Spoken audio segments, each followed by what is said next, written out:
नमस्कार विद्यार्थी मित्रांनो, सीटीईटीचं सेंटर आलेलं आहे। आपलं सेंटर 4 दिलेले असतात, पुणे दिलेलं असतं, नाशिक, मुंबई, कुठलं दिलं असेल ते, आणि ते सेंटर कुठे आलेलं आहे ते कसं पाहायचं इथे आपण थोडक्यात सांगणार आहोत। सर्वात प्रथम आपण इथे क्रोमवर जाऊ। क्रोमवर जायचंय, सर्वात प्रथम बघून घ्या, सर्व डिटेल बघून घ्या आणि कन्फ्यूज होऊ नका।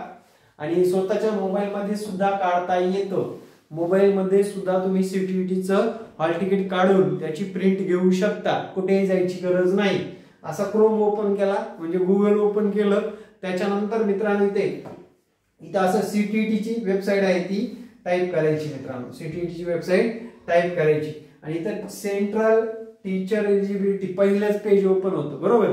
इथे टायमिंग वगैरे सर्व दाखवलेलं असतं। तर आपल्याला इथे लक्षात आलं असेल 2024 साठी आपण इथे खाली आल्यानंतर कॅन्डिडेट ऍक्टिव्हिटी इथे या ठिकाणी कॅन्डिडेट ऍक्टिव्हिटी या ठिकाणी पुढे या ठिकाणी view centre city for CTET काय म्हटले, view centre city for CTET म्हणजे केंद्रीय पात्रता परीक्षेसाठी तुम्हाला आलेली काय सेंटर सिटीचं नेम आलेलं आहे, कोणत्या शहरामध्ये तुमची परीक्षा होणार आहे।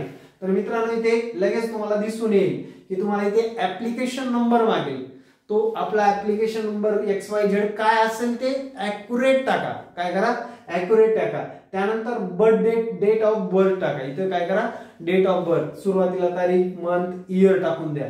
त्याच्यानंतर एक कॅप्चा कोड सिक्युरिटी पेन मध्ये काय टाकायचं, जे काही खाली दिलेलं आहे, इथे जर जास्त अवघड दिली तर इथे क्लिक करायचं, लगेच चेंज होतं, वेगळं येतं।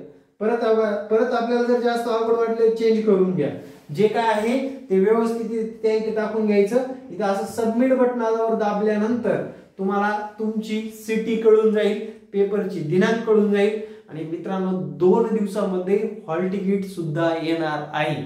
बी अपडेटेड राहा। 21 तारखेलाच पेपर आहे, 21 तारखेला तुमचा टाइम पेपरचा काय आहे एकदा स्पष्ट बघून घ्या।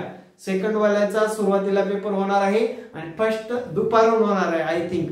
त्याच्यामध्ये काही चेंजेस झालेला आहे का, तुम्हाला हॉल तिकीट वर ज्या सूचना दिलेल्या आहेत, जे आय कार्ड पाहिजे सोबत ते व्यवस्थितरित्या घेऊन जावा। येत्या काळामध्ये तुम्हाला तिथे अडचण येणार नाही। नावामध्ये चेंज असेल तर आपलं मॅरेज सर्टिफिकेट, गॅजेट, आधार कार्डवर काही चेंजेस असतील तर दुसरं एखादं आयडी प्रूफ आपल्या सोबत ठेवा। ऑफलाईन परीक्षा आहे, व्यवस्थितरित्या द्या। एकदा प्रश्न गोल केल्यानंतर परत करता येत नाही। सर्व विद्यार्थ्यांना ग्रो अकॅडमीच्या माध्यमातून मित्रांनो बेस्ट ऑफ लक। जय हिंद, जय महाराष्ट्र।